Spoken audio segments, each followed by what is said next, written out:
आज हम करने वाले हैं mental math question bank class 8 का एक न्यू चैप्टर। जी हाँ, चैप्टर नंबर 5 डाटा हैंडलिंग।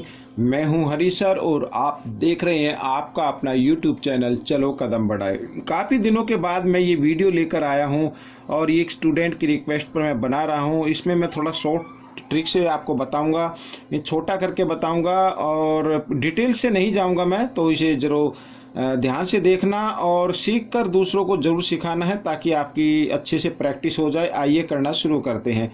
तो बच्चों, यहाँ पर मैंने पहले से लिख के रखा हुआ है और मैं आपके सामने ये थोड़ा सेट कर लेता हूँ। जी हाँ, देखिए अब आपके सामने यहाँ पर है question number first, fill in the blanks है।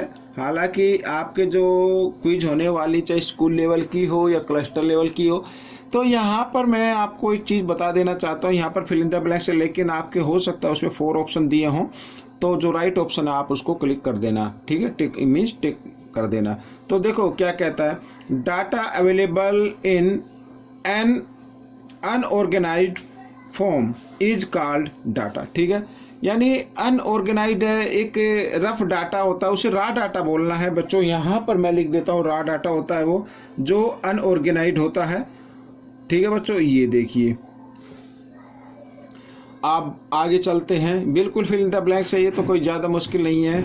और नेक्स्ट क्वेश्चन क्या कहता है, data represented using circle is known as. अब सर्कल के अंदर अगर कोई डाटा रिप्रेजेंट किया जाता है उसे हम पाई चार्ट बोलते हैं बच्चों।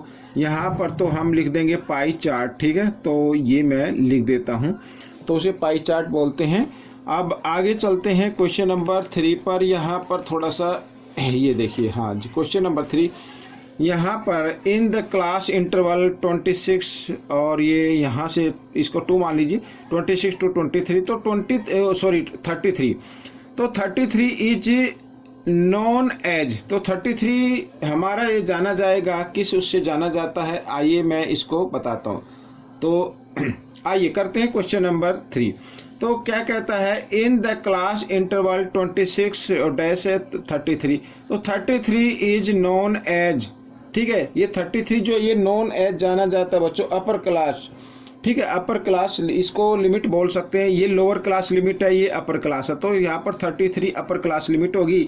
तो यहाँ पर मैं लिख देता हूँ बच्चों अपर क्लास लिमिट। ठीक है, तो अगर आपके उसमें ऑप्शन आए तो उस पर आपको टिक कर देना है लिमिट यहाँ पर। ठीक है, आइए यहाँ पर लास्ट हम फिल इन द ब्लैंक्स देख लेते हैं। और क्या कहता है, देखो the number of times a particular observation occur in a given data is called its. अब बच्चों यहाँ पर देखो इस तरीके से डाटा होता है, यहाँ पर ये ऐसे। तो यहाँ पर इसमें कहा है कि the number of times a particular observation करे तो ग्राफ कुछ इस तरीके से जाता, कभी ऊपर कभी नीचे। तो यहाँ पर ये जो होती है ना, ये इधर जो कहलाती है ये फ्रीक्वेंसी होती है। ठीक है, तो यहाँ पर फ्रीक्वेंसी लिख देना है आपको, मैं लिख देता हूँ।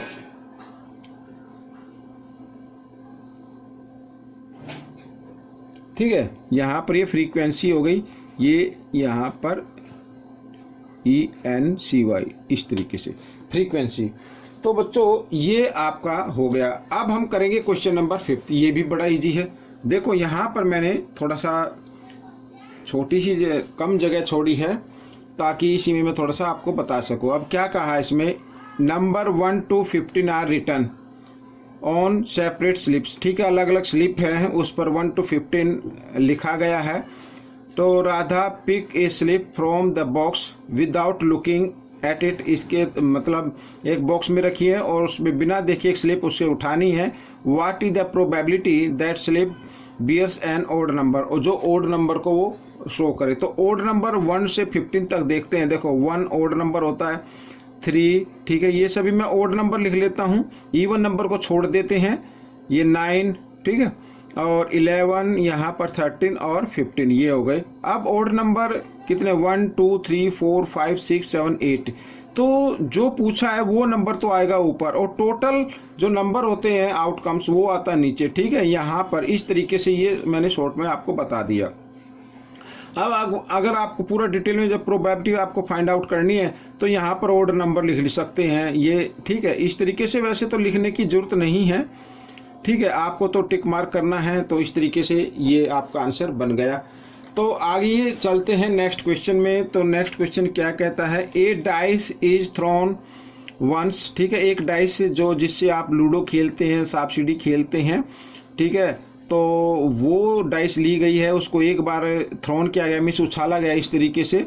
तो find the probability of getting a multiple of 2 और 3। 2 और 3 का देखो यहाँ पर मल्टीपल्स हमें बताना है। अब अगर उसमें हम ध्यान से देखें 1 2 3 4 5 6 यहाँ तक ये नंबर होते हैं, तो टोटल नंबर तो 6 होते हैं, तो टोटल नंबर हमेशा नीचे आपको लिखना है, ठीक है। और यहाँ पर 2 और 3 का मल्टीपल्स तो ये होता है 6 और ये है 1 टाइम्स, तो ये 1/6 ये आपका आंसर आ जाएगा। तो इस तरीके से आपको करना है और इस तरीके से अगर आप चाहे तो लिख सकते हैं, ठीक है। मल्टीपल्स यहाँ पर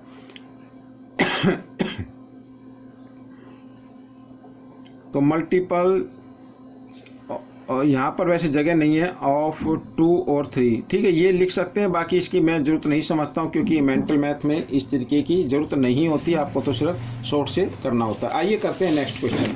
तो नेक्स्ट क्वेश्चन यहाँ पर जो मैं पहले ये देखिए ये रहा यहाँ पर नेक्स्ट क्वेश्चन। अब इसको करते क्या कहता है, a family plays a game with A dice. अब एक यहाँ पर एक परिवार है, फैमिली है जो गेम खेले डाइस के साथ, in a single thrown a dice, और उसको भी एक बार उछाला जाता है। Getting a prime number means father wins, ठीक है, अगर प्राइम नंबर आ जाता है तो फादर जीत जाते हैं, विंस मीन्स जीतना होता है। तो प्राइम नंबर कौन कौन से होते हैं यहाँ पर लिख लेता हूँ, 2 3 और 5, ठीक है। अगर ये नंबर आ जाएंगे तो इसका मतलब जब डाइस को थ्रो किया जाएगा अगर ये इनमें से कोई एक नंबर आता है तो इसका मतलब फादर जीत जाते हैं। तो यहाँ पर ये फादर के लिए मैं ऑप्शन दे रहा हूँ, तो फादर यहाँ पर ये जीत जाएंगे। आगे देखते क्या कहता है, and getting an even number means son wins, ठीक है। तो अगर इवन नंबर आ जाए तो यहाँ पर जो है वो उसका सन मीन्स बेटा उसका जीत जाता है, तो वो भी हम लिख लेते हैं सन के लिए। तो सन के लिए अगर इवन नंबर आता है तो इवन नंबर 2 4 और 6, अगर इनमें से एक भी नंबर आ जाए तो इसका मतलब उसका बेटा जीत जाता है। आगे देखो क्या कहता है, find the probability that both will win. अब वो प्रोबेबिलिटी फाइंड आउट करनी है जिसमें दोनों जीतेंगे, ठीक है, साइमल्टेनियसली। तो यहाँ पर हम देख रहे हैं अगर 2 आ जाता है, 2 में तो फादर भी जीत जाता है और सन भी जीत जाता है। तो टोटल नंबर बच्चों यहाँ पर मैं अगर आपको मानूँ कहूँ तो 6 लिखना, क्योंकि डाइस में टोटल नंबर 6 होते हैं और ये एक नंबर है बच्चों यहाँ पर 2, ठीक है। इसका मतलब है कि ये एक नंबर आ जाता है तो वो जीत जाएंगे, 2 इसमें भी फादर भी और ये सन भी। तो इसकी जो प्रोबेबिलिटी होगी तो ये 1 टाइम्स है, तो 1/6 इसका ये आंसर आ जाएगा बच्चों यहाँ पर, ठीक है। तो 1/6 इसका ये आंसर है। तो इसको आप जरा ध्यान से कीजिए और सीखकर दूसरों को जरूर सिखाना है, प्रैक्टिस करनी है। आइए करते हैं नेक्स्ट क्वेश्चन। तो नेक्स्ट क्वेश्चन क्या कहता है, देखिए इसमें भी find the range find out करनी है ऑफ द डाटा। और रेंज देखो ये आपके सामने नंबर है, रेंज ज़्यादा मैं डिटेल से नहीं जाऊँगा। तो रेंज फाइंड आउट करने के लिए क्या करना होता है, यानी जो सबसे ग्रेटर नंबर होता है, अब इसमें सबसे ग्रेटर नंबर 72 है, तो उस 72 में से माइनस करना होता है सबसे लोएस्ट नंबर। लोएस्ट नंबर यहाँ पर 0 आ रहा है और 0 आपको मालूम ही है, ना तो माइनस हो सकती है और ना ही प्लस हो सकती है। तो यहाँ पर जो रेंज निकल कर आएगी वो 72 आएगी, तो ये आपका आंसर हो जाएगा बच्चों। आइए करते हैं नेक्स्ट क्वेश्चन, क्वेश्चन नंबर 9। तो क्वेश्चन नंबर 9 बच्चों यहाँ पर देखो ये भी इम्पोर्टेंट क्वेश्चन है। क्या कहता है, ए bag contains 80 red balls 30 white balls. एक बैग है उसमें रेड बॉल है, यहाँ पर मैं लिख लेता हूँ। तो रेड बॉल्स हैं बच्चों 80 और व्हाइट बॉल हैं, यहाँ पर ये लिख लेते हैं। व्हाइट बॉल्स हैं बच्चों 30 और फ्यू ब्लू बॉल हैं, ठीक है। ब्लू बॉल यानी हमें नहीं मालूम है कितनी हैं, तो यहाँ पर हम इसकी जगह खाली छोड़ देते हैं। Find the number of blue ball. ओह ये तो देखो ब्लू बॉल मालूम नहीं है और वही हमें फाइंड आउट करना है। If the probability of getting a red ball, ठीक है। यहाँ पर देखो एक इंटरेस्टिंग चीज़ है, रेड बॉल की प्रोबेबिलिटी दी हुई है। अब मैं बच्चों यहाँ पर आपको दिखाऊंगा 2/3। ये जो प्रोबेबिलिटी फाइंड आउट होती है ये सिंपलेस्ट फॉर्म होती है बच्चों, हमेशा हम इसको काट कर लाते हैं और नीचे जो नंबर आता है वो टोटल नंबर आता है। ठीक है, क्या आता है, टोटल नंबर आता है, लेकिन ये प्रोबेबिलिटी गिवन है। और यहाँ पर हम देखें तो रेड बॉल है बच्चों 80, लेकिन प्रोबेबिलिटी कितनी दी हुई है यहाँ पर मैं लिख देता हूँ, इसकी जगह खाली छोड़कर यहाँ पर ये दोबारा लिख देते हैं इधर रेड बॉल। ठीक है, रेड बॉल्स, तो ये प्रोबेबिलिटी है। आप देखो यहाँ पर सिंपलेस्ट फॉर्म होते हैं और नीचे क्या होता है, टोटल नंबर होता है। तो आइए फाइंड आउट करते हैं। देखो कैसे करना है। यहाँ पर बॉल कितनी है 80 और यहाँ पर कितनी प्रोबेबिलिटी आती है 2 आ रही है। अगर हम इसको 40 से मल्टीप्लाई कर दें तो 80 हो जाता है, तो 40 से नीचे वाले को भी मल्टीप्लाई करना होगा तो यहाँ पर 120 आ जाएगा। इसका मतलब ये हुआ टोटल बॉल 120 है, 120 में से 80 जो है रेड बॉल है। अगर रेड बॉल की आप प्रोबेबिलिटी फाइंड आउट करेंगे तो इस तरीके से लिखना होगा, फिर इसको आप काटें तो 2/3 आ जाता है। तो यहाँ पर ये टोटल बॉल निकल कर आ गई है बच्चों। अब आपको ब्लू बॉल निकालना है। ब्लू बॉल कितनी है, यहाँ पर ब्लू बॉल की प्रोबेबिलिटी फाइंड आउट नहीं करनी है, सिर्फ नंबर फाइंड आउट करना है। तो टोटल बॉल में से आपको माइनस कर देना है। क्या माइनस कर देना है, रेड बॉल और वाइट बॉल। ये रेड बॉल और वाइट बॉल को आपको माइनस कर देना। तो 80 तो रेड है और 30 वाइट है, तो टोटल हो गई 110। तो 110 इसमें से माइनस कर देंगे, ठीक है बच्चों, तो आ जाता है बच्चों 10।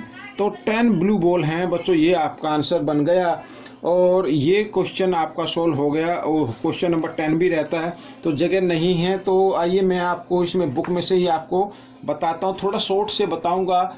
ये देखिए यहाँ पर मैं इसको दिखाता हूँ करके। ये देखिए कि यहाँ पर क्वेश्चन नंबर ये 10 है आपके सामने, ये पाई चार्ट गिवन है और यहाँ पर देखो ये ब्रेक डाउन किया गया है 800 वोट को, यानी टोटल वोट है 800 में से 25 रीना ने, अदर ने 10% गेटिंग की है, मिंट ली है, और राहुल ने 65।